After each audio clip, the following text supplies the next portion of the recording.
Eliza, and today I'm going to be talking about the books that I've read this summer. If you saw my previous video of the books that I've read so far this year, this video is going to just carry on from that one. Okay, so I've got Goodreads up on my phone. I'm just going to go through them like that. I'll put a link to my Goodreads in the description if anyone's interested, and I'll try not to give any spoilers or anything like that, okay? So, the first book that I read this summer was On Earth We're Briefly Gorgeous by Ocean Vuong. And I'll read the description. It says, On Earth We're Briefly Gorgeous is a letter from a son to a mother who cannot read. Written when the speaker, Little Dog, is in his late 20s, the letter unearths a family's history that began before he was born, a history whose epicenter is rooted in Vietnam, and serves as a doorway into parts of his life his mother has never known, all of it leading to an unforgettable revelation. At once a witness to the fraught yet undeniable love between a single mother and her son, it is also a brutally honest exploration of race, class, and masculinity. Asking questions central to our American moment, immersed as we are in addiction, violence, and trauma, but undergirded by compassion and tenderness. On Earth We're Briefly Gorgeous is as much about the power of telling one's own story as it is about the obliterating silence of not being heard. With stunning urgency and grace, Ocean Vuong writes of people caught between disparate worlds and asks how we heal and rescue one another without forsaking who we are. The question of how to survive and how to make it a kind of joy powers the most important debut novel of many years. So, I gave this book 3 stars, and it was a difficult one to rate because on one hand, the book, some of it is so beautiful, the writing.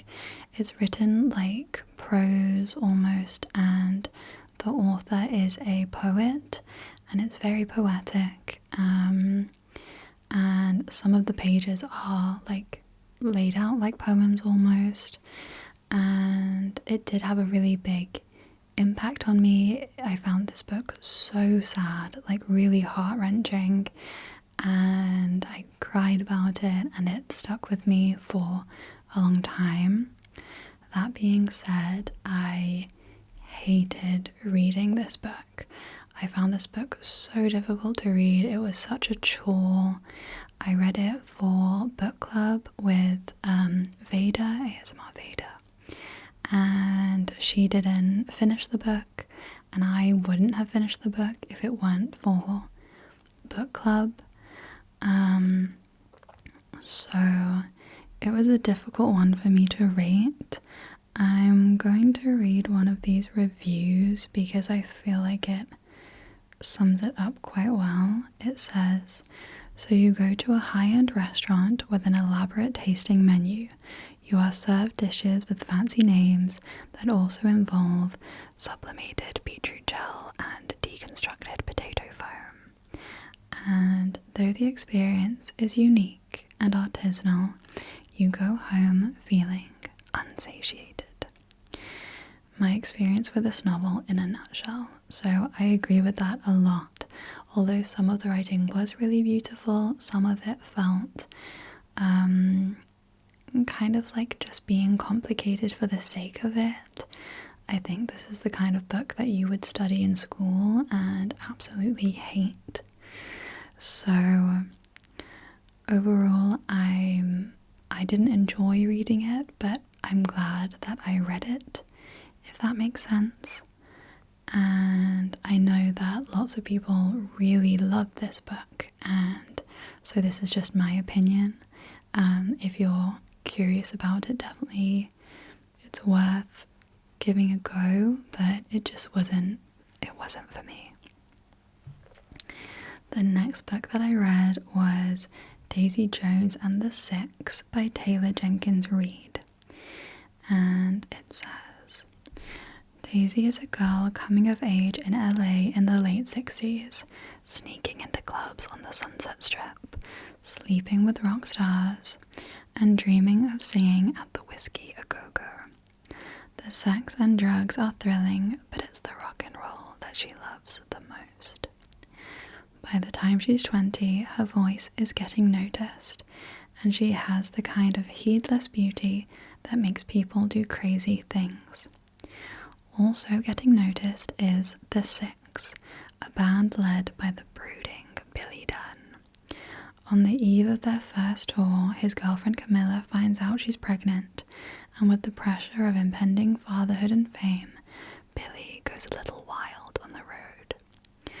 Daisy and Billy cross paths when a producer realizes that the key to supercharged success is to put the two together. What happens next will become the stuff of legend. The making of that legend is chronicled in this riveting and unforgettable novel, written as an oral history of one of the biggest bands of the 70s. Taylor Jenkins Reid is a talented writer who takes her work to a new level with Daisy Jones and the Six, brilliantly capturing a place and time in an utterly distinctive voice. Okay, I gave this book 4 stars and I loved it. I thought it was so fun and funny and easy to read, very gripping. I was laughing out loud at points. I really enjoyed the way it was written, like the interview style. It lent itself a lot to humor. And I really enjoyed this book and I would really recommend it. However, the thing which annoys me about this book, so this book is written by Taylor Jenkins Reid, who also wrote The 7 Husbands of Evelyn Hugo, which is another book that Veda and I read for book club. And if you've seen that, then you'll know my opinions about that book. Is that book, so that book is also written like a series of interviews, and the thing that annoyed me about that book was the completely unnecessary plot twist where the interviewer is related to the interviewee in some way. And lo and behold, this book is also written as a series of interviews, and this book also contains such an unnecessary plot twist about the interviewer being related to the interviewees, and it really annoyed me, and I had to just pretend that didn't happen and just skip those pages and put it out of my mind for me to enjoy the book, because Taylor Jenkins Reid needs to write a new book with a new plot twist and stop doing this to me, because it annoys me every time. So with all that being said, I did still really enjoy the book and I would still recommend it. Okay. I'm sorry, I got a bit ranty there. Alright, the next 2 books that I read were A Court of Mist and Fury and A Court of Wings and Ruin by Sarah J. Maas. So this is the second and third books in the A Court of Thorns and Roses series.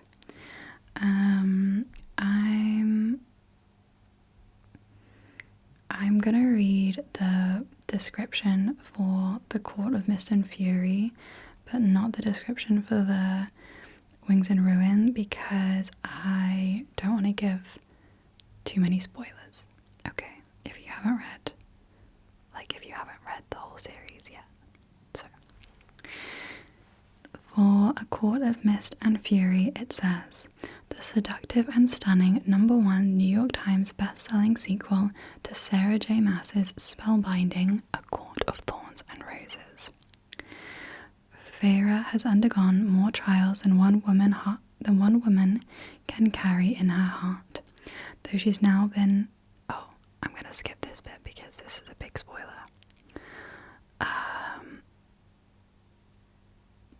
Okay, I'm going to skip this all, actually. Sorry, I've changed my mind. So, I don't want to spoil it if you haven't read A Court of Thorns and Roses, so I'll just give you my opinions. I gave A Court of Mist and Fury 5 stars, and I gave A Court of Wings and Ruin 4 stars, which might be quite generous of me, and I gave, for context, I gave A Court of Thorns and Roses, the first book in the series, I gave that 3 stars. So I'm really glad that I stuck with this series. Veda recommended this series to me and she encouraged me to stick with it. And I'm really glad that I did because I enjoyed the second book so much more than the first book. The first book I didn't really like any of the characters. I didn't like the main character, and I found the whole book kind of underwhelming, I guess. But the second book I really enjoyed. I enjoyed the characters more. I was really gripped. I read the whole thing really quickly, and it's like a big book as well. But yeah, so I really enjoyed it. And the third book I enjoyed as well. It wasn't as exciting to me. The plot is a little bit more kind of political. I don't think that's really a spoiler, but there's some other stuff going on. And it wasn't as gripping to me. And another thing which really annoyed me about these books, so the first and second books, there's no mention of any like queer LGBT people at all, which seemed silly to me because they're immortal fairies. I was like, obviously they're all gonna be bi because like they're around for an eternity, you know, there's no way they're not all queer. But there's no mention of it. But I was like, that's fine. In my head, I'm just gonna make them all bisexual. And then I don't know if the author got some like negative feedback from the first 2 books, because suddenly in the third book there's a lot of queer characters, but it is the worst queer representation I've ever seen. It has specifically a bisexual character, and it is like the worst bisexual representation I've ever seen. It infuriated me. I had to like put down the book and like pretend that it didn't happen. Yeah, it's not good and it's really disappointing. Like, I think that the author is trying to make up for the fact that previous books don't have any of this representation, but it just doesn't work, because it just doesn't work, and it wasn't good, and it felt so forced, and so like, yeah. So I wasn't a fan of that, but I still gave it 4 stars, so yeah. And the last book that I read was The Road by Cormac McCarthy, and I'll read the description of this. It says, a searing post-apocalyptic novel destined to become Cormac McCarthy's masterpiece. A father and his son walk alone through burned America. Nothing moves in the ravaged landscape save the ash on the wind. It is cold enough to crack stones, and when the snow falls, it is grey. The sky is dark. Their destination is the coast, although they don't know what, if anything, awaits them there. They have nothing, just a pistol to defend themselves against the lawless bands that stalk the road, the clothes they are wearing, a cart of scavenged food, and each other. The road is a profoundly moving story of a journey. It boldly imagines a future in which no hope remains, but in which the father and his son, each the other's world entire, are sustained by love. Awesome in the totality of its vision, it is an unflinching meditation on the worst and the best that we are capable of, ultimate destructiveness, desperate tenacity, and the tenderness that keeps two people alive in the face of total devastation. I gave this book 5 stars, and I wrote a little review. I wrote gripping and heart-wrenching. I read it in one sitting and haven't stopped thinking about it since. And I stand by that. This book was so powerful and moving to me, and I wasn't really expecting to like it so much. When I first started reading it, I wasn't always sure who was speaking or what was happening, and I also realized that it's going to be the kind of book where nothing really happens, and those things are true, and yet somehow this book was so gripping. I couldn't put it down, and I was so moved by it. Yeah, it was really heartbreaking and really not scary, but like sometimes it was scary and really thought-provoking. It's really made me think about, like it says, like it's about the best and worst of humanity and the human condition. I found the ending kind of underwhelming, is my only negative criticism, but I didn't mind, and I think that it's kind of inevitable for the ending to be a little bit underwhelming, because it's set in a post-apocalyptic world, so how different can the end really be? Like, they're not going to find an underwater Atlantis where everyone's living in peace and harmony. That doesn't happen, I'm afraid. Small spoiler alert. But yeah, overall, I love this book. This might now be my favourite book ever, which is kind of crazy. So, those were the 5 books. 1, 2, 3, 4, 5. Yeah. Those were the 5 books that I read this summer. Like I said, I'll link my Goodreads in the description somewhere if you want to see that. And me and Veda do a book club where we try to do it every month, but we haven't done one in a little while. But if you're interested in getting more involved with that, then just keep an eye out for my community posts. And that's it, really. Okay. I hope you have a lovely rest of your day or night, and I'll see you soon.